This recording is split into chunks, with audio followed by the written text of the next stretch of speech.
Hi guys, so andito tayo ngayon sa Red House. Dito tayo mag-overnight. Wow!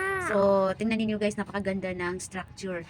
Napaka-unique talaga, tingnan niyo. Oh, ang ganda talaga. Tatlong palapag po yan guys, kaya pwede i-accommodate ang 25 ka persons, no? So, kung gusto niyo mag-banding, mag-overnight, pwede dito guys. Tingnan niyo ang gaganda ng kanilang mga structure, no? Yun, gawa yun sa usa, no? So, ayan, pwede kayo mag-video kay ng buong magdamag guys kasi walang magagalit kasi wala kayong kapitbahay.